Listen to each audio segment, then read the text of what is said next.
Amém, queridos? Podem se assentar.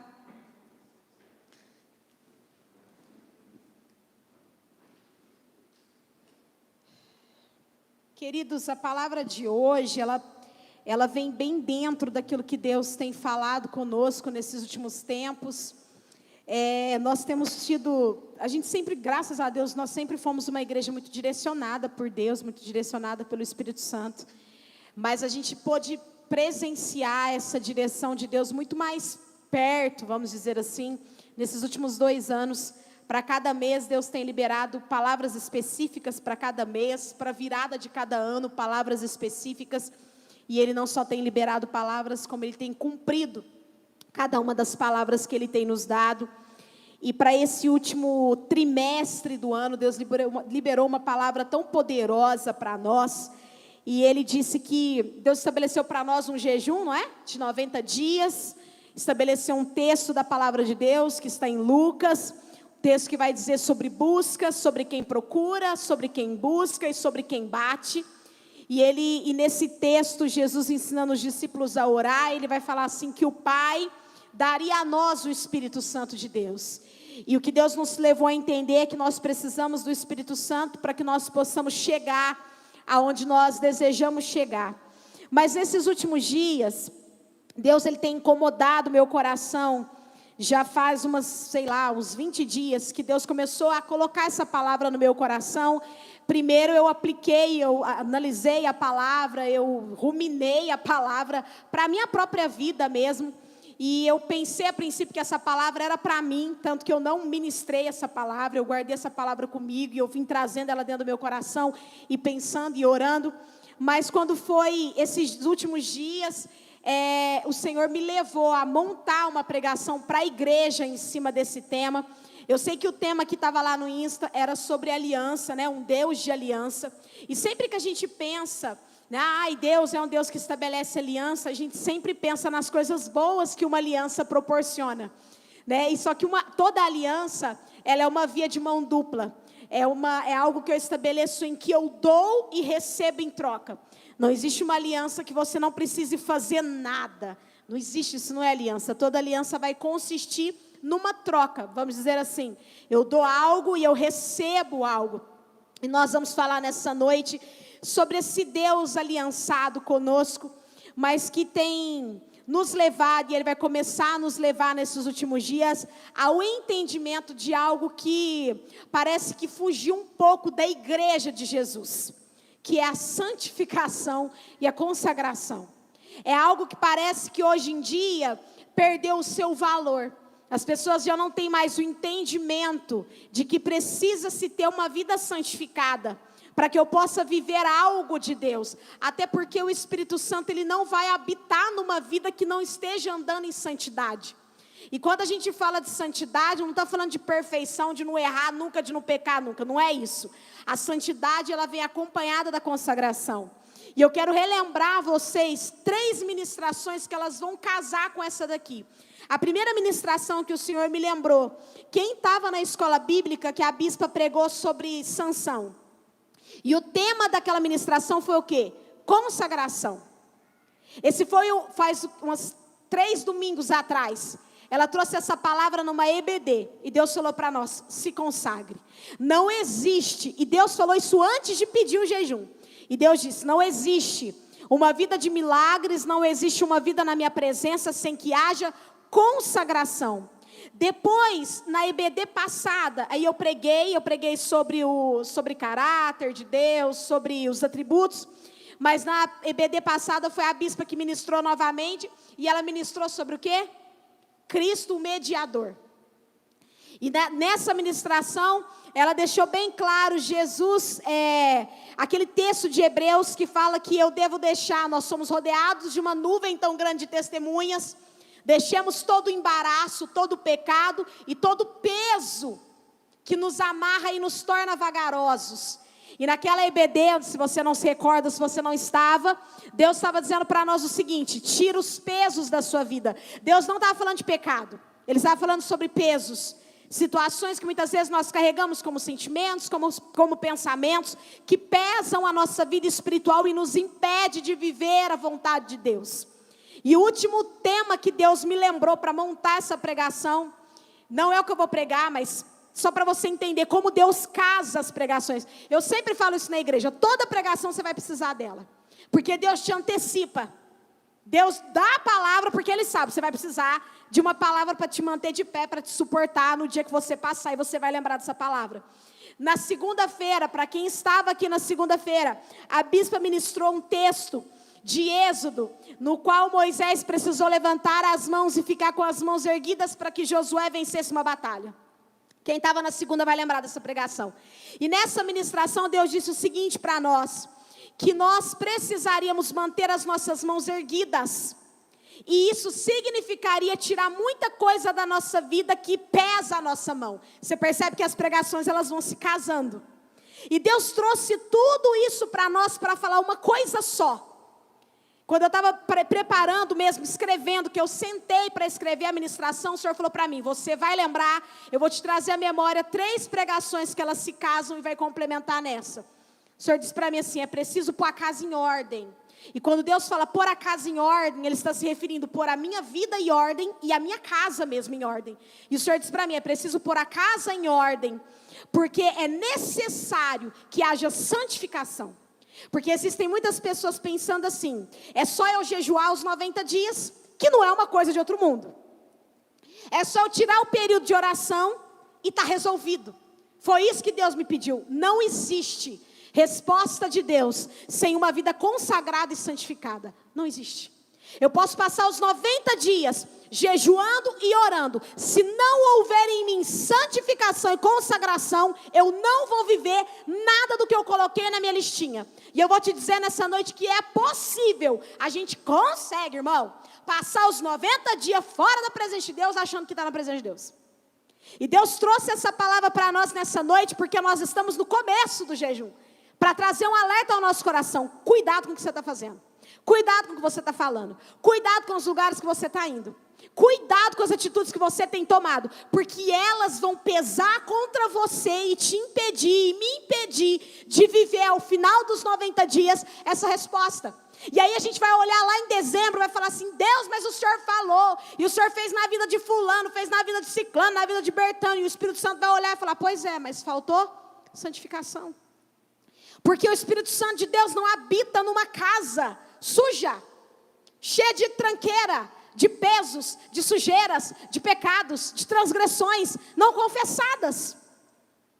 E muitas pessoas têm esse engano. Não, eu vou viver na minha vida do jeito que está, e eu me contamino mesmo, e depois eu só vou lá e eu tiro uma hora em oração e está tudo certo. Não está. E hoje à noite nós vamos entender esse processo. O que é santificação? Santificação é o processo de tornar algo ou alguém santo. É uma renúncia, é uma separação daquilo que é considerado impuro. Então Deus está dizendo para nós o quê? O que é santificação? É uma vida de renúncia. Renúncia ao quê, pastora? A tudo aquilo que me afasta da presença de Deus. Isso é se santificar. Tem uma canção que a gente canta aqui na igreja. Me santificar, quero ser mais teu, Senhor. Quero ser mais teu, Senhor. Não existe a menor possibilidade de eu me tornar mais de Deus, cada vez mais de Deus, se não houver em mim o processo da santificação, que é a separação.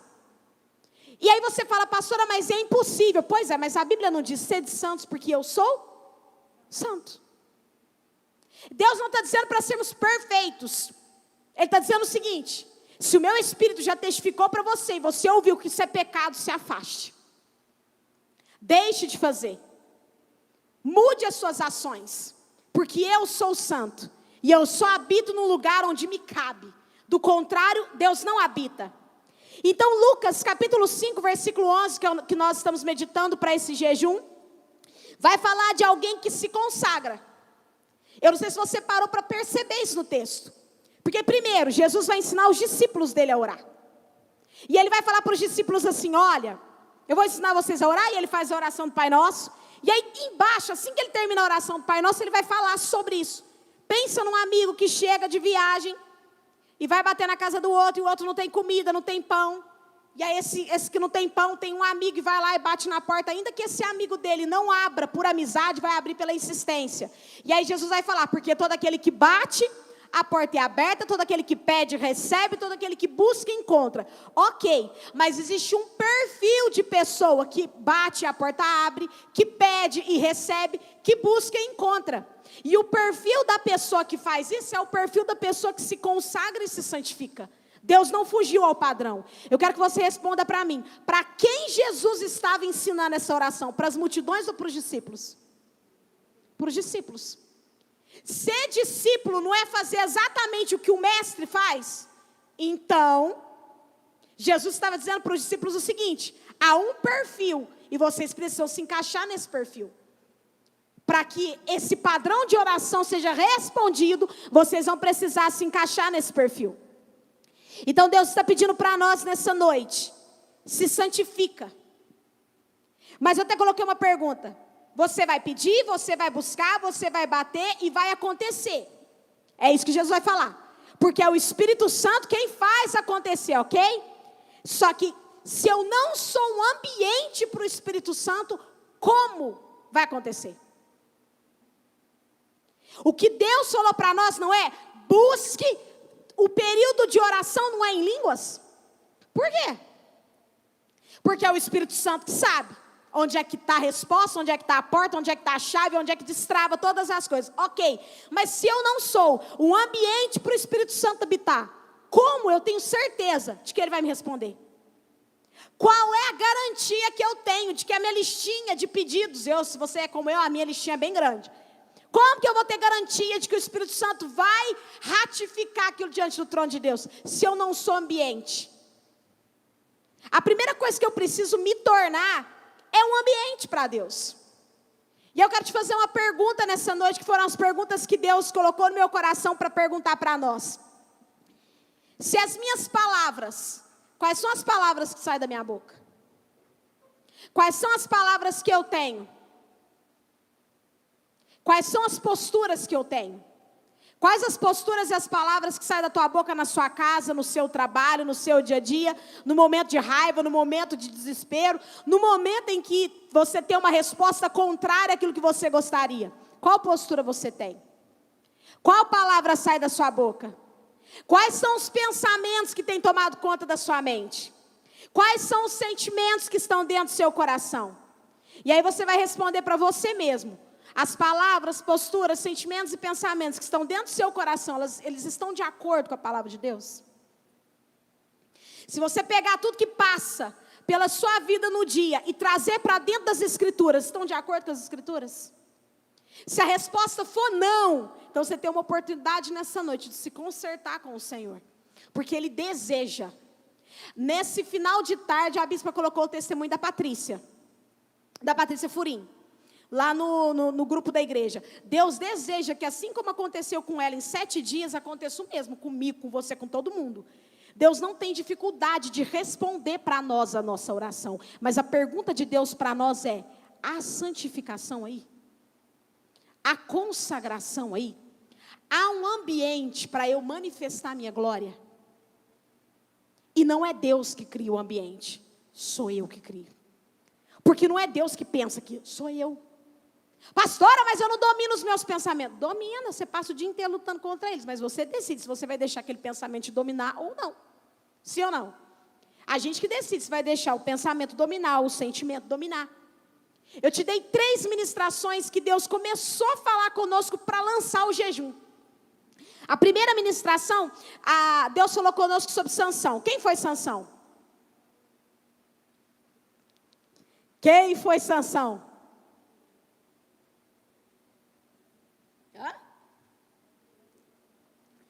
Sansão foi um homem, óbvio, né? Sansão, que nasceu na tribo de Israel, na época dos juízes. Tempo esse que não havia reis em Israel. E Deus promete para a mãe e para o pai de Sansão que vai dar um filho para eles. Para variar, a mãe era estéril. E Deus promete que ia dar um filho para ela. E que esse filho seria o libertador de Israel. E ele nasce com uma promessa, uma marca sobre ele, que dentro do judaísmo se chama Nazireu. ele nasce com um voto de nazireado. Não poderia cortar o cabelo, não poderia beber nada fermentado, não poderia tocar nada que dentro da cultura judaica, da tradição judaica, era considerado imundo, como um animal morto. Ele não poderia ir num velório, porque ele era 100% consagrado ao Senhor para libertar a nação de Israel. Eu não sei se você guarda as ministrações, graças a Deus eu guardo. E eu me lembro que nessa ministração de Sansão, algumas coisas me chamaram muita atenção. A primeira que foi um homem que recebeu uma promessa para ser, Deus tinha para Sansão a libertação completa de Israel em relação aos filisteus. Ou seja, no coração de Deus, Sansão seria a pessoa que ia exterminar. O povo de Israel nunca mais ouviria falar nos filisteus. E acontecia uma coisa interessante com Sansão. Todas as vezes que era necessário, o que acontecia com ele que ele se tornava extremamente forte? Está lá em Juízes.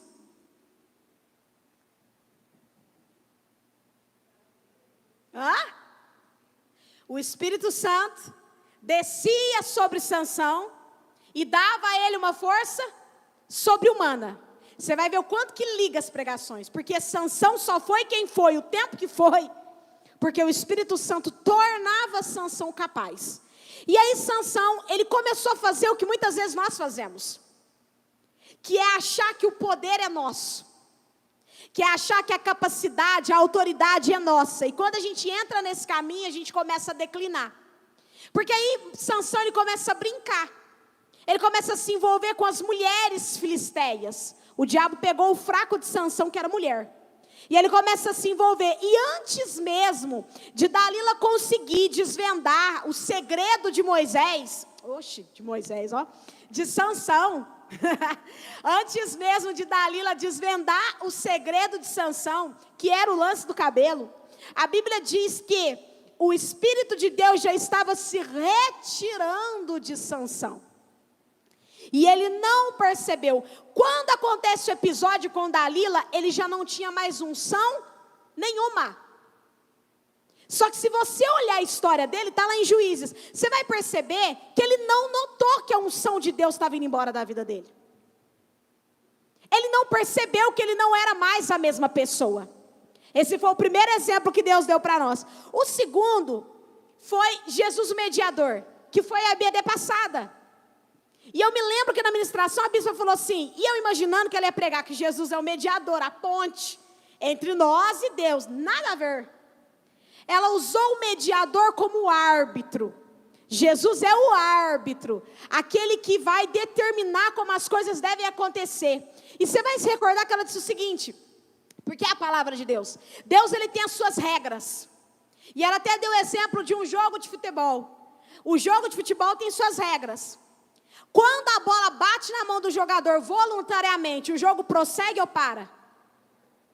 Prossegue ou para? Voluntariamente. Mesmo involuntário, para. Porque não pode bater na mão. Se eu estou jogando bola, a bola bate na minha mão, para ou não para? Para. Ontem teve um pênalti para o São Paulo, porque a bola resvalou assim, passou na manga da camisa do jogador santista, deram pênalti. Eu, como uma boa corintiana, estava secando o São Paulo. Enfim, para, porque tem regra, e a regra diz que você não pode pôr a mão na bola. E eu lembro que ela deu esse exemplo no domingo. Quando nós estamos andando dentro do jogo da vida, e Jesus é o árbitro desse jogo, porque nós entregamos a nossa vida para Jesus, todas as vezes que nós infringimos as regras, Jesus dá continuidade ou para? Para. E Deus vai falar para nós assim, ó, eu paro até você consertar. E Deus deu essa palavra, foi até o apelo de domingo de manhã. Enquanto eu não vou lá consertar, aonde foi que eu errei, Deus não dá sequência comigo. E tem muita gente com a vida parada no tempo, cheio de promessas de Deus, que não se cumpriram ainda. Por quê? Porque cometeram alguma infração, simplesmente passaram por cima, fingiram que nada aconteceu, estão caminhando, achando que estão caminhando com Deus, mas para Deus está parado. Deus já estava dando a deixa para a gente, ó, se tem coisa errada na tua vida, conserta.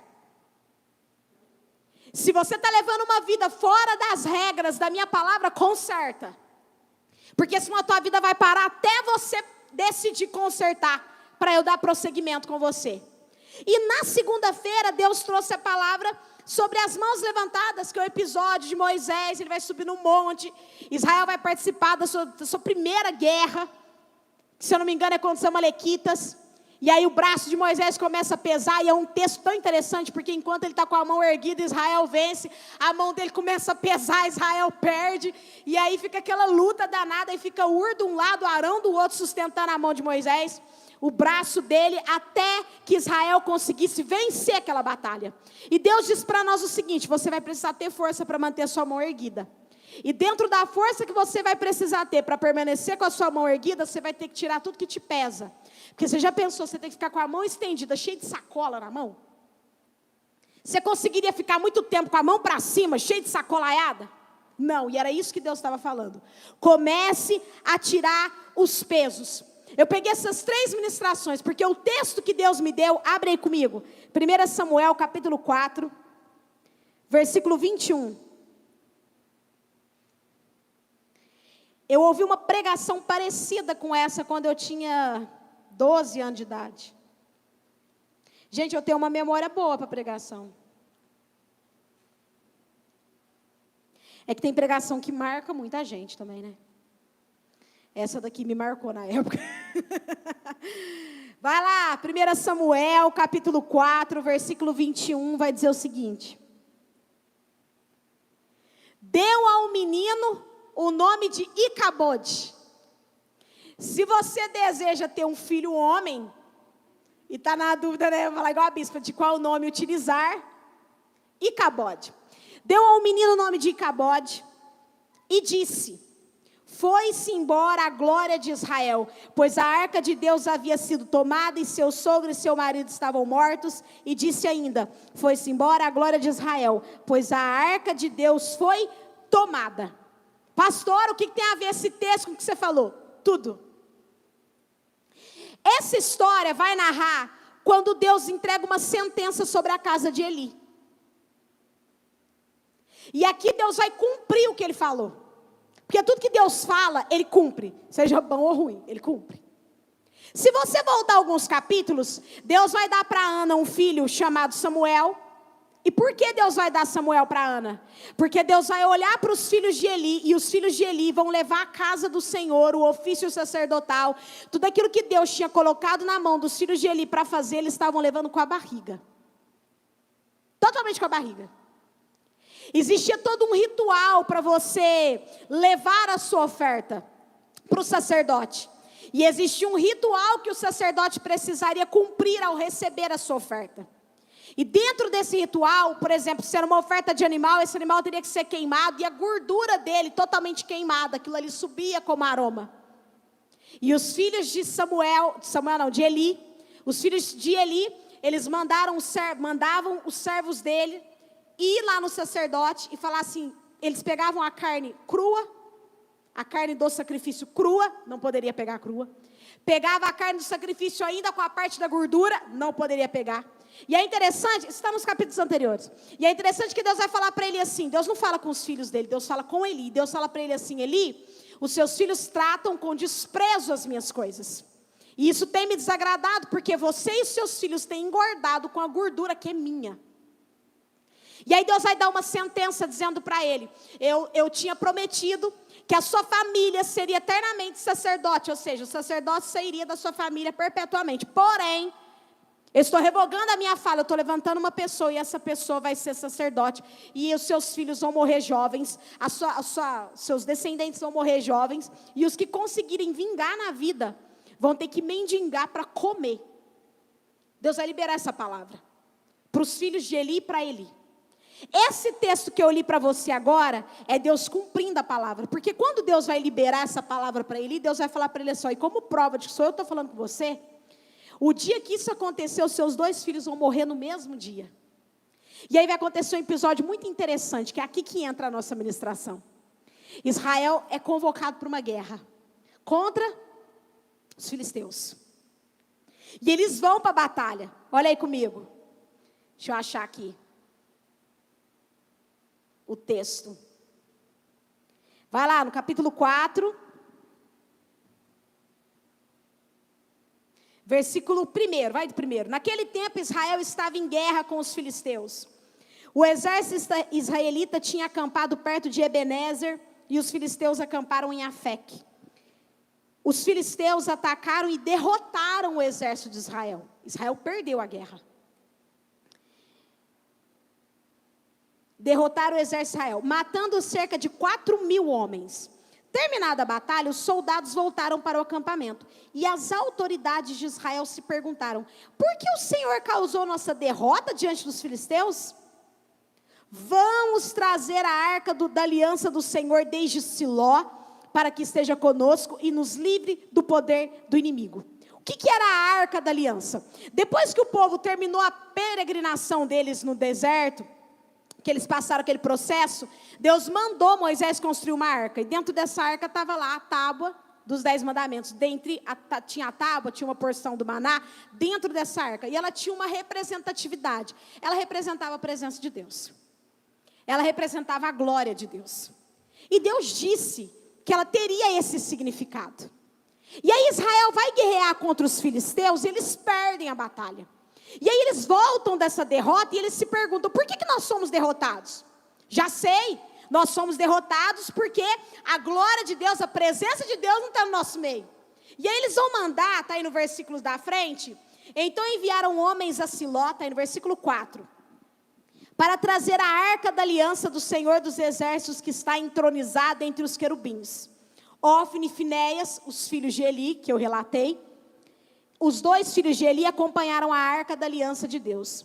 Quando todos os israelitas viram a arca da aliança do Senhor entrando no acampamento, soltaram gritos de alegria tão alto que fizeram o chão tremer. Imagina o barulhão que eles não arrumaram. Cataram a arca, levaram a arca para o acampamento. Agora nós vamos vencer. E o exército bradou e o chão tremeu. Vai escutando. O que está acontecendo? Perguntaram os filisteus. Que significam esses gritos no acampamento dos hebreus? Quando souberam que era porque a arca do Senhor havia chegado, entraram em pânico. Os deuses vieram ao acampamento deles, disseram: estamos perdidos, nunca enfrentamos uma coisa assim antes, estamos perdidos. Quem nos salvará desses deuses poderosos? São os mesmos deuses que destruíram os egípcios com pragas quando Israel estava no deserto. Tenham coragem, filisteus, sejam homens, do contrário, acabaremos como escravos dos hebreus, assim como eles se tornaram nossos escravos. Sejam homens e lutem. Então os filisteus saíram para a batalha e Israel foi vitorioso. Israel foi derrotado. Mas a arca não estava no meio deles? A arca não simbolizava a presença de Deus? Por que eles perderam a batalha? Eles não tinham certeza que se eles levassem a arca para o meio da batalha, e eles estavam lá com a presença de Deus, eles não tinham certeza de que eles seriam vencedores? Por que eles não venceram? E foi aqui que Deus começou a falar comigo. Deus juntou todas as ministrações. Deus já tinha me dado essa palavra. Ele só me fez lembrar, eu já estou falando sobre isso há alguns dias. E aí ele me lembrou das pregações que eu citei para você. Deus já tem falado conosco sobre santificação, sobre consagração, sobre tirar coisas da nossa vida. E Deus me deu uma frase que eu achei muito interessante. O simples fato de eu achar que eu tenho a presença de Deus não significa que eu a tenha. Eu até anotei aqui, porque eu sou crente. Quantas pessoas que acham isso? Não, porque eu sou crente, então Deus vai ouvir a minha oração. Quem falou isso? Não, porque eu conheço a Bíblia, porque eu conheço as Escrituras, então tudo que eu pedi para Deus. Eu estava perguntando para Deus, eu falei: Deus, o que seria a arca para nós hoje? O Senhor falou assim: isso aí, ó, a pessoa achar que porque ela é crente vai acontecer, porque ela conhece a Bíblia vai acontecer, porque ela vai para a igreja, ela acha que vai acontecer, porque ela fala em nome de Jesus. Já viu que a gente tem essa mania? Não que seja errado, tá? Mas tudo para a gente é em nome de Jesus vai dar certo. Mas não precisa responder para mim: quantas vezes você falou em nome de Jesus e não deu certo? Em nome de Jesus isso aqui vai abrir, não abriu. Em nome de Jesus eu tenho essa resposta, não teve. Por quê? A arca. O Senhor falou para mim assim: a arca são essas posturas. Israel tinha certeza absoluta. Nós venceremos porque nós temos a arca e Deus está entre nós. Eles só não tinham entendido uma coisa: eles tinham a arca, menos a glória. Eu posso ter a Bíblia, eu posso ter a igreja, eu posso vir em todos os cultos, eu posso conhecer todas as escrituras e não ter a glória. E não ter a presença de Deus. Posso, pastora? Pode. Porque muitas vezes nós nos tornamos religiosos. E a religiosidade não tem nada a ver com uma vida na presença de Deus. Não tem nada a ver com uma vida devota a Deus. A religiosidade é uma busca mecânica. Relacionamento com Deus não, é uma vida espontânea. Você percebe que você saiu de uma vida cristã religiosa para uma vida genuína quando as suas orações, quando as minhas orações não são pesadas. Sabe o que eu estou querendo dizer? Sabe aquela coisa assim, ai meu Deus, nós temos que orar 1 hora por dia em língua. Ai, meu... Religião. Eu cravo lá uns minutinhos, né? E aí, nossa, eu tenho que orar, né? Eu tenho que ler. Religião. Agora, quando se torna uma coisa prazerosa, e aí você se pega dialogando com Deus, mesmo que Ele não te responda o tempo todo, que Deus não fica o tempo todo respondendo para a gente, mas você conversa e aquilo é prazeroso. Eu comecei a sair da religiosidade para uma vida de relacionamento com Deus. Para uma vida de entrega para Deus. E aí Deus me fez uma pergunta para nós nessa noite. Israel achou o seguinte: a arca tá, nós venceremos. E eles foram derrotados. E quando eu terminei o texto, que o texto que eu li para você é o final. A mulher de um dos filhos de Eli está grávida. E quando ela recebe a notícia de que a arca foi roubada, ela entra em trabalho de parto. Porque ela recebe a notícia de que a arca foi roubada, o sogro caiu para trás e morreu. Bateu a cabeça e morreu. Está lá no texto. O marido tinha morrido, o cunhado tinha morrido e a arca tinha sido levada. A Bíblia diz que ela entrou em trabalho de parto, porque é muita bomba para a mulher só. E mesmo as parteiras tentando animá-la, dizendo para ela, não, tenha força, você está tendo um filho homem, ou seja, ele vai cuidar de você, ele vai ser seu provedor, você está viúva, mas Deus está te dando alguém. Ela libera uma palavra, gente. Ela dá um nome para essa criança de Icabode. Ela diz assim, foi-se a glória de Israel. A preocupação dela não é com o marido que morreu, a preocupação dela não é com o sogro, a preocupação dela não era com ela, e ela vai morrer nesse episódio. A preocupação dela, Cristo, foi o seguinte, ela olhou para Israel e entendeu. Eles levaram a arca embora, a glória de Israel foi embora, e agora o que nós faremos? E é tão interessante essa passagem, que a arca vai parar no território filisteu, e essa arca que não ajudou o povo a vencer essa batalha, vai encher os filisteus de tumor. Quando a arca da aliança para no território filisteu, gente, primeiro eles põem dentro do templo de Dagon. Chega no outro dia de manhã, a estátua de Dagon prostrada diante da arca. Aí já fica meio assim. No segundo dia está prostrado e sem as mãos. Aí eles não entenderam o recado de Deus. Aí Deus fez o quê? Taca ferida nesse povo. Trocou a arca de cidade, mandou para outra cidade filisteia. O que aconteceu com o povo? Tumor no povo. Foi para outra cidade. Por fim, irmão, quando a última cidade filisteia viu a arca chegando, falou, pelo amor de Deus, vocês vão matar todo mundo. Vocês já leram esse texto? Quem não leu, eu te aconselho a ler, está em 1 Samuel. Vocês vão matar todo mundo, o que nós vamos fazer? Vamos pôr em cima da vaca. Vocês vão catar uma vaca, vai pôr a arca em cima dela.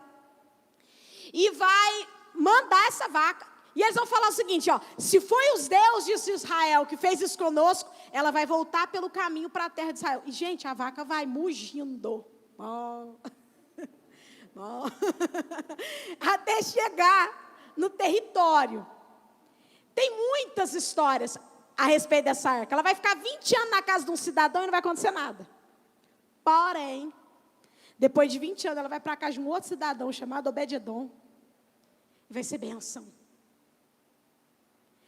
Por que eu estou te contando esses episódios da arca? Porque o segredo não está na arca. O segredo, gente, entenda uma coisa. O jejum que Deus deu para nós é um caminho para nos mantermos dentro do foco e do propósito. Mas sem santidade, sem vida com Deus, sem relacionamento com Deus, não cumpre. É isso que Deus está querendo dizer para nós. sem uma vida consertada no altar dele, não cumpre. Nesse altar, Deus liberou a seguinte palavra no domingo de manhã: se você não tem um bom relacionamento com Deus, não tem jejum que dê jeito nisso. A bispa pregou isso esse domingo. Não tem jejum. E Deus está dizendo para mim e para você nessa noite: tenha uma aliança de santificação e consagração comigo, Deus. Consagra a sua boca. Pastora, mas eu não falo palavrão. Mas quanta bobeira você fala? Às vezes a gente não fala um palavrão, mas fala outras coisas que é pior. Quantas pessoas a gente mata com as nossas palavras? Quantas respostas de travessada a gente dá para as pessoas que ferem? Consagra a sua boca. Eu estou orando, pastora, para Deus trabalhar dentro da minha casa, converter minha família. Consagra a sua boca dentro da sua casa, senão não vai resolver. Consagra a sua mente. O que é que você está aceitando na sua cabeça? Tem gente que o diabo faz um ninho, um prédio, um edifício, depois tem uma cidade lá. De tanto trem que não presta que ele põe lá, e a pessoa vai aceitando. Consagra a sua mente. Consagra o seu coração. Eu posso falar uma coisa para você? Eu vou te contar um dos meus pedidos nessa lista de oração. Sabe o que eu coloquei diante do trono de Deus para esses 90 dias? Uma das coisas. Eu pedi para Deus trabalhar as minhas emoções. E eu vou dizer o porquê. Porque eu entendi que a área que o diabo mais luta contra mim são nas minhas emoções. Então eu falei para Deus, Deus, nesses 90 dias a minha área emocional ela precisa ser totalmente transformada, porque eu não aceito em momento algum pensar nada que não seja aquilo que o Senhor tem para mim, movida pelos meus sentimentos, porque a gente faz isso. Faz ou não faz? Se eu perguntar aqui, quantas pessoas já pensaram em desistir de Jesus por causa de um sentimento? Pensaram em desistir de um casamento por causa de um sentimento? Pensaram em desistir de um sonho por causa de um sentimento? Sim ou não? Consagra os teus sentimentos. Consagra a tua vida emocional. Eu falei para Deus, Deus, eu quero te amar a ponto, Senhor, de nada mover a minha decisão. Nada. Eu tenho orado isso para Deus. Para que o diabo não consiga implantar nada no meu coração que faça com que a minha emoção fale mais alto do que ele está pedindo para eu fazer. Porque às vezes Deus está falando para a gente assim, cala a boca, fica quieto. Só que a nossa emoção, Reunilda, não está tratada. Aí a gente sai o quê? Falando. E aí o problema, ai meu Deus, eu falei, cadê a emoção tratada? Consagra. A gente acha que a gente tem que consagrar coisa boa para Deus. Irmão, consagra é tudo, os bons, os ruins, que até a coisa boa que está na gente é ruim ainda perto de Deus. Então consagra a tua boca, consagra a tua mente, consagra o teu coração para Deus. Consagra. Veio um sentimento de raiva, é humano. Mas em nome de Jesus, trabalha isso no trono de Deus para sair em 5 minutos. Não deixe o sentimento se instalar dentro de você. O sentimento de mágoa, de ira, de raiva, de rancor, de desconfiança, de medo, de temor. Consagra isso para Deus. Hoje eu consagrei a situação para Deus. Eu falei, Deus, eu estou te consagrando isso aqui. Porque ó, o trem está feio nessa área aqui. E essa situação aqui me apavora, Senhor.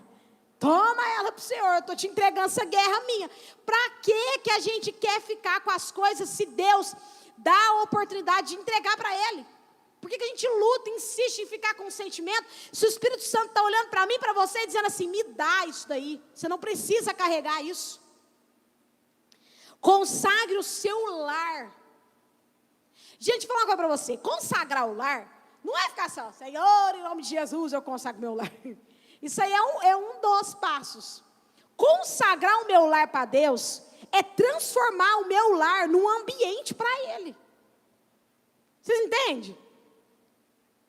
Ah, pastora, mas lá na minha casa nem todo mundo é convertido. Ok, mas aquilo que depender de você, você faz. Agora, aquilo que depende, de repente, do seu marido ou da sua esposa que não é convertido, você não vai ficar brigando com a pessoa. É aí que os crentes erram. Sou eu e o Mael, meu marido é convertido. Suponhamos que ele não fosse convertido. Daí ele não é convertido, e eu quero consagrar o meu lar. E aí ele chega em casa, ele está acostumado a ouvir uns trem que não presta. Aí eu, a crentona, vou lá desligar. Eu estou consagrando meu lar para o capeta. Porque o capeta olha e fala assim, eu já até sei onde eu vou pegar. Ela não gosta disso, eu vou cutucar ele para ele fazer, e ela vai quebrar o pau, e aí a gente ainda tem que escutar. Depois fala que é crente, não sei porque que vai na igreja. Muita gente escutou essas frases. Mas por que escuta? Porque não tem sabedoria. Você não tem nada para falar de Deus, fica quieto. Fica quieto. Ai, pastor, mas o que os vizinhos vão pensar? Os vizinhos não tem que pensar nada, gente. Você está num processo entre você e Deus, que você está orando para Deus fazer um milagre da conversão, da salvação da sua casa. Deixa Deus fazer.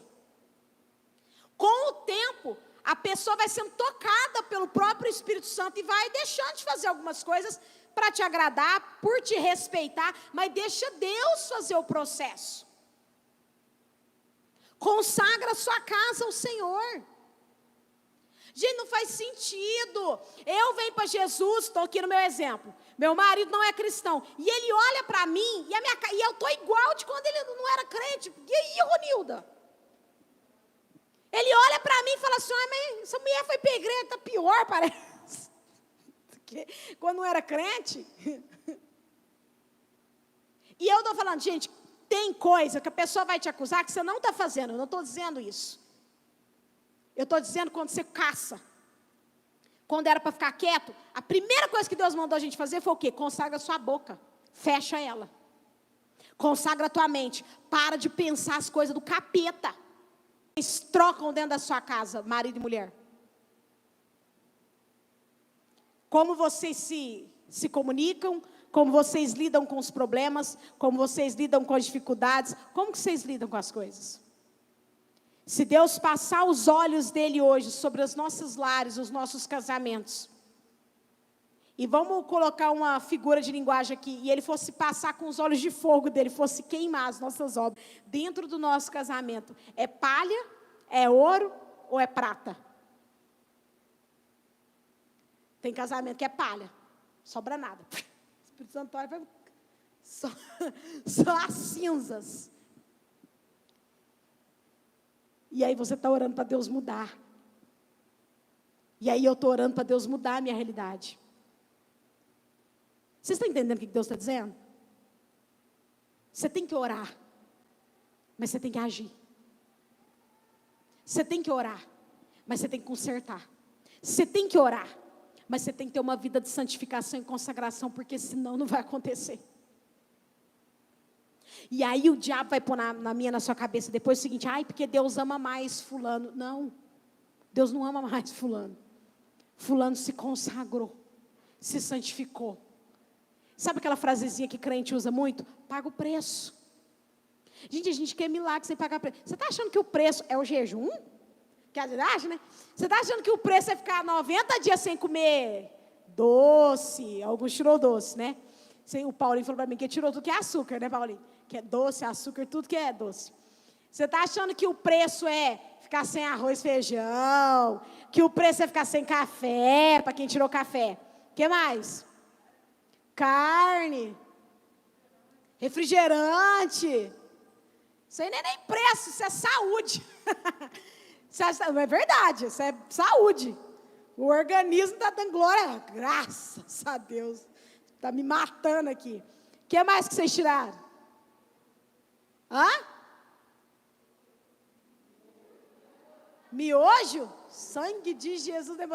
Essa daí, o organismo está glorificando de pé. Porque vamos combinar, né, gente? Comer miojo todo dia, não dá. Não dá. Pão. Café. Vocês acham que o preço é esse? Não sabe responder, não. Mas tem gente que achou. Não, porque eu vou pagar o preço. 90 dias sem tomar refrigerante. 90 dias sem doce. Ai, pastor, estou até me dando abstinência. Açúcar, né? Abstinência de açúcar, que tem mesmo abstinência. Você acha que o preço é esse? Ai, o preço é 1 hora. Vamos lá. Vai para o período de oração de 1 hora, como vai para o matadouro, né? Ai, meu Deus, agora é a hora de tirar uma hora de oração. Vou pagar o preço da oração. Gente, isso não é preço, não. Isso aí é o benefício que Deus está te dando. Não é não, pastora Regina? Porque se eu te perguntar, do que você tirou aqui, 90% tirou coisa que não presta. Então foi benefício. Foi, ué. Quem tirou refrigerante? Foi benefício, que falta que faz para o teu organismo. Quem tirou açúcar? Benefício, que falta que faz para o teu organismo. Até quem tirou arroz. Que arroz vira açúcar também. Então é bom ficar sem arroz. Eu tirei arroz e feijão. Você está achando que o jejum é o preço? Não é. Você está achando que a oração de uma hora é o preço? Não é. É benefício que Deus está te dando. Eu estou te dando a oportunidade de ficar 1 hora na minha presença, de me conhecer. Aí, gente, é benefício. Pastor, então se o preço não é jejuar e não é orar, o preço é o quê? Se consagrar. O preço é calar a boca na hora que tem que calar. O preço é tirar a palavra errada da boca. O preço é tirar o sentimento errado do coração. O preço é tirar o pensamento errado. O preço é mudar as posturas. É esse o preço que Deus está mandando a gente pagar. Paga o preço da santificação. Paga o preço de olhar para Deus e perguntar: é isso que o Senhor queria que eu fizesse? É dessa maneira que o Senhor gostaria que eu fizesse? Eu estou agindo da maneira correta? Eu estou me envolvendo da maneira correta? É esse o preço que Deus quer que eu e você pague. Não é o jejum, não é a oração. Guarda isso no seu coração. O jejum e a oração são benefícios. Um para a tua saúde, o outro para você contemplar Deus. Hoje no meu período de oração de 1 hora, ai, gente, delícia. Senti a presença de Deus, o ambiente do quarto mudou. Aí meu marido chegou. Só que ele não sabia, né? Eu estava sozinha em casa, né? Na parte da tarde, a janela aberta, e você sente aquela presença, e o Espírito Santo vai te envolvendo. Para quem está no curso da pastora Cleide, estou orando, é Deus, enquanto eu estou orando no Espírito, vai me mostrando aí, e aí o Espírito Santo começa a falar alguma coisa aqui, a te lembrar um texto ali. Gente, isso é benefício. O preço é você parar agora no apelo e falar: Deus, que é tranqueiraiada que tem na minha vida que eu vou ter que deixar aqui hoje? Esse é o preço. Porque a gente tem uma inclinação porque não presta e tem dificuldade de abrir mão. Ou então a gente até decide abrir mão aqui, mas na primeira oportunidade a gente roda a baiana e já fala para Deus: não deu não, Senhor. Não deu porque a pessoa pisou no meu calo e eu já voltei a ser o que eu era. Igual a Vera Verão. Epa! Durou até a pessoa pisar em mim. Paga o preço. Só vai para o céu quem paga preço. Só vai viver o milagre quem paga preço. É consagração, é santificação. Feche seus olhos nessa noite. Quanto você tem buscado a presença de Deus? Não para ter respostas. Estou tirando aqui o período que a gente está orando para Deus mover na nossa vida coisas. Mas quanto tempo você investe na presença de Deus para conhecê-lo? Ou se abre para esse momento de oração no Espírito para conhecê-lo? A nossa consagração e a nossa santificação, ela é demonstrada no dia a dia. Não é quando a gente fala para Deus: Deus, eu estou me consagrando ou me santificando. É nas nossas ações diárias. Com seus olhos fechados, eu quero te fazer mais uma pergunta. Que foi uma frase que Deus me deu hoje à tarde. Tem muita gente que pensa assim, que diz: mas eu sou uma pessoa consagrada a Deus. E a resposta de Deus é: ok, você é consagrado? Quantos cultos eu e você podemos participar e escolhemos não participar? Porque temos outras coisas para fazer. Quantos eventos da igreja eu e você poderíamos participar e não participamos porque colocamos outras coisas no lugar? Eu não vou fazer essa conta, mas eu já fiz um dia. Se você pôr na ponta do lápis quanto tempo você gasta no culto e quanto tempo você gasta no seu dia, você vai perceber que a gente não dá 10% do nosso tempo para Deus. É 1h30 de culto. A gente tem 24 horas de vida. E muitas vezes a gente escolhe abrir mão de 1h30, porque acha que essa 1h30 na igreja está me roubando a oportunidade de fazer outra coisa. Isso não é ser consagrado a Deus. Quando eu olho para um evento da igreja, eu acho que eu não tenho que participar, porque eu não gosto de participar. Isso não é uma vida consagrada a Deus. Porque Jesus não escolheu. Quando Jesus veio, Ele não escolheu o que Ele faria. Ele escolheu fazer o que o Pai mandava Ele fazer. E eu gosto de um texto de Paulo que diz assim, que haja em nós o mesmo sentimento que houve em Cristo Jesus, que se esvaziou. Consagração e santificação é se esvaziar. E aí essa vai para você. Quantos eventos dos homens, você que é homem da igreja, participa? Nós temos encontro de homens e mulheres. O de homens é uma vez no mês. Tem homem que nunca foi num culto de homem. E você é o guardião da sua casa. Você é o protetor da sua família. Você está responsável por consagrar o seu lar a Deus. Quantas reuniões de homens você participa? Quantas reuniões de quarta-feira de desenvolvimento você participa? E você quer vencer na sua vida profissional. Você quer vencer no seu trabalho. Mas quantas reuniões você poderia? Estou falando de pessoas que podem participar. Não quem está trabalhando na hora, que não tem a menor condição de vir. Eu estou falando da pessoa que escolhe não vir. Eu quero vencer na minha vida, eu quero que Deus faça. Quantas reuniões de oração você participa? Ai, não, é reunião de oração, mas você não quer vencer? Você não quer conhecer Deus? Quantas escolas bíblicas? A ministração da escola bíblica é completamente diferente da ministração dos cultos normais. É outra linguagem. Quantas EBDs? Ah, mas eu tenho que acordar cedo de manhã? O preço.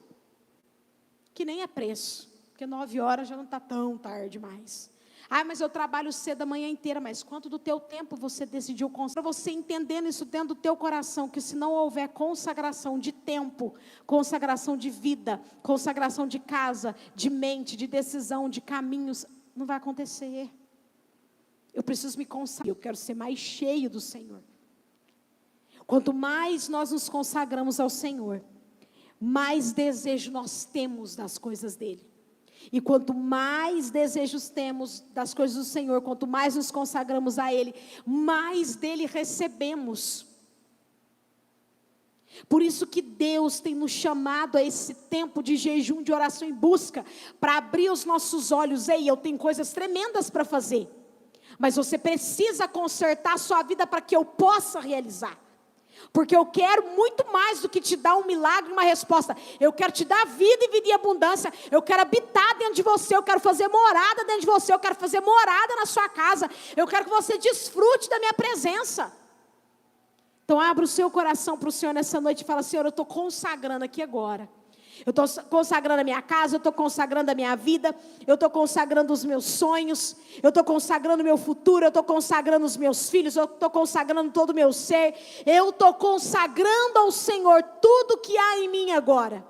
E eu estou tomando uma decisão, ó Pai, a decisão de pagar o preço, de ter uma vida na Tua presença, porque eu vou Te agradar, nessas áreas onde eu não tenho Te honrado até aqui. Eu tomo uma decisão nessa noite de começar a Te honrar, porque eu quero ser um adorador no meu dia a dia, nas minhas ações diárias.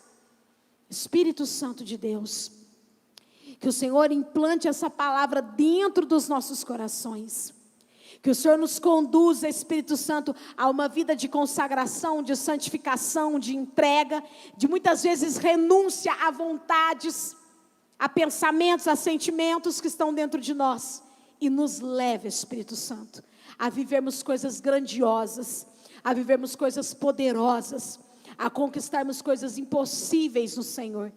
Nós Te pedimos, ó Pai, em nome de Jesus nessa noite, implanta dentro de nós a Tua visão, o Teu pensamento, o Teu sentimento, para que nós possamos consagrar tudo aquilo que está nas nossas mãos, tudo aquilo que está dentro de nós, que nós possamos consagrar ao Senhor, em nome de Jesus. Amém? Amém? Deixa eu te dizer uma coisa, antes da gente falar do dízimo e oferta. Nem tudo é uma questão de sentimento. Às vezes a gente fica assim, mas eu não estou sentindo de fazer. Irmão, se a gente for fazer as coisas, quando a gente está motivado, quando a gente está com vontade, vamos falar a verdade, a gente não vai fazer um dia sim, 5 dias não. É ou não é?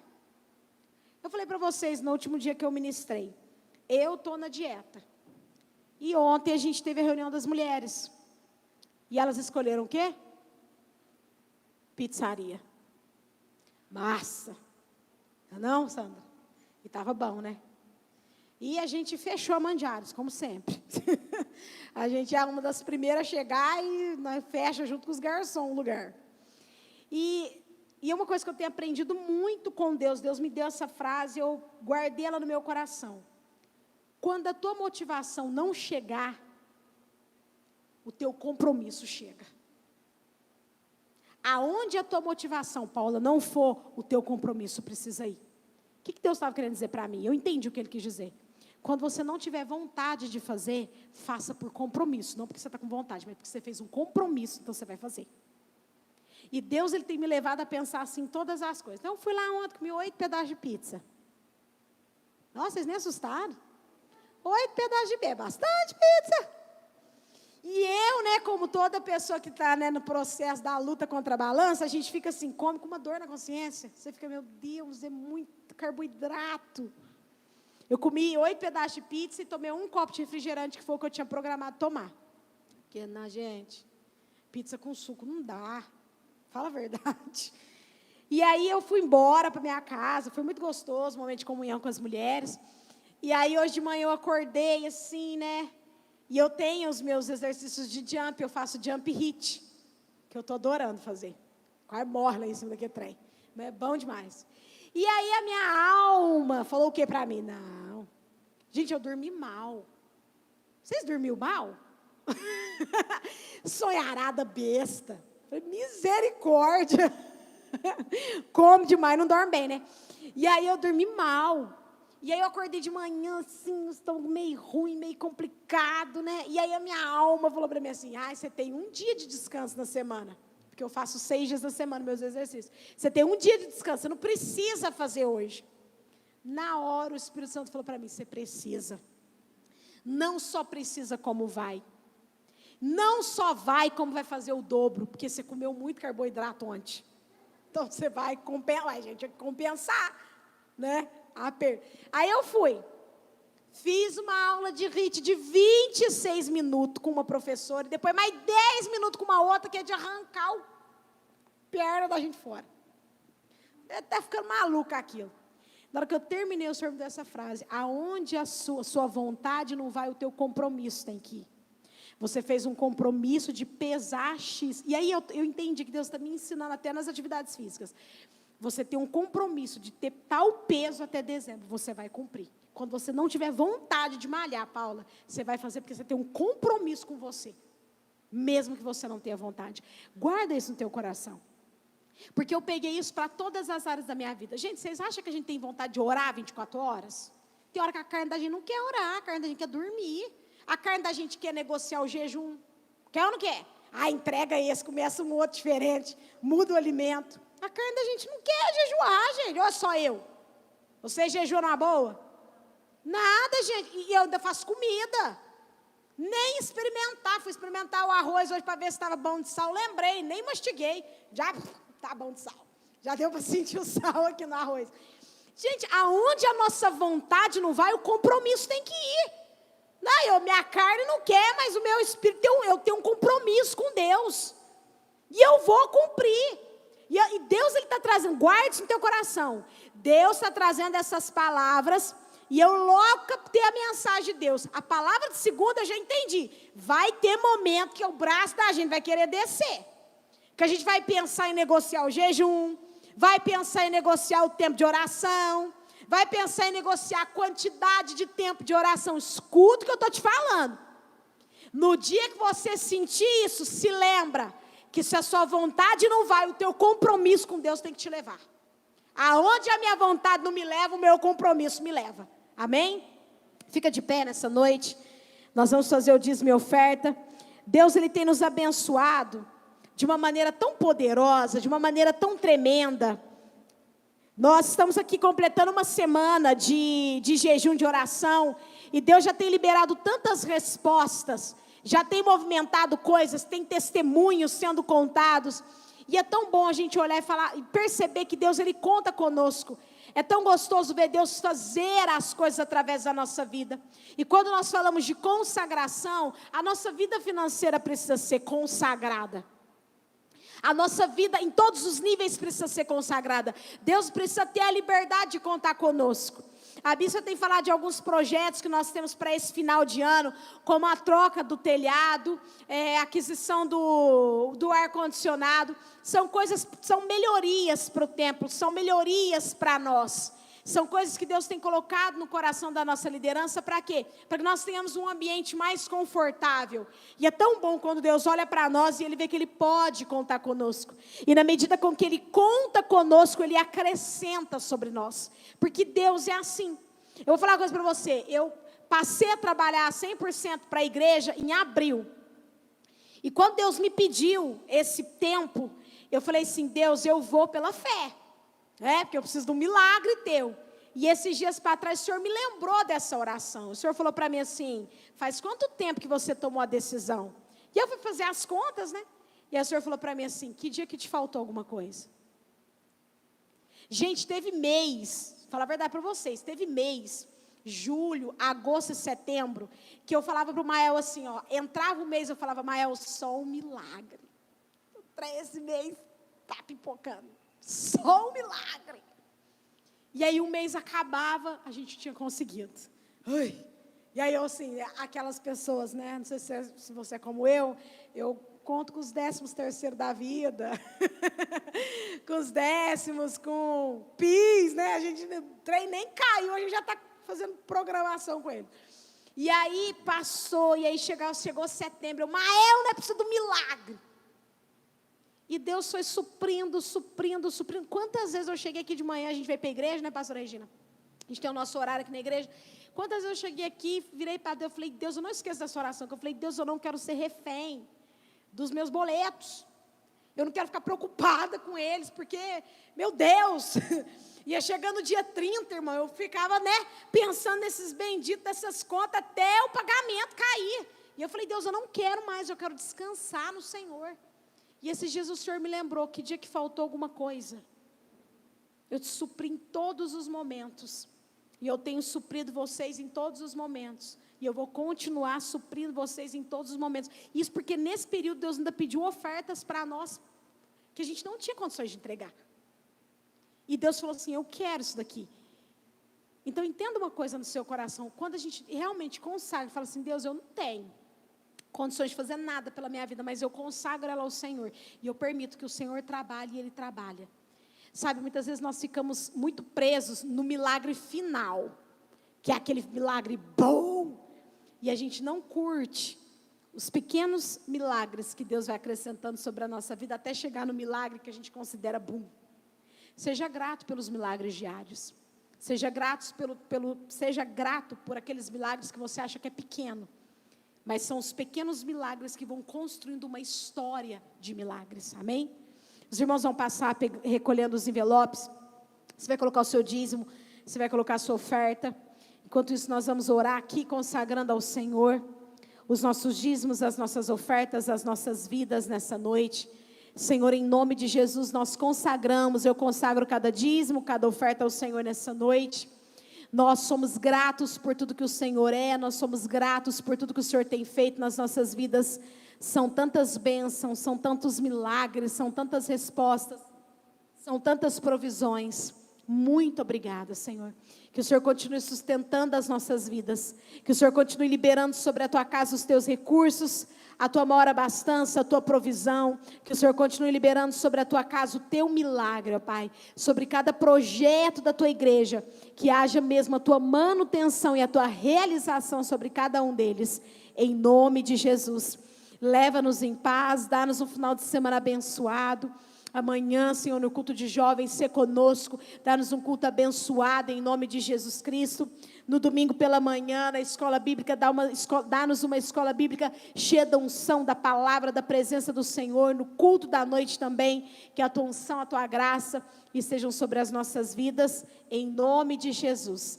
Antes de te liberar, eu quero te avisar que vai ter a festinha das crianças. Cadê alguém? Vai, né, Fer?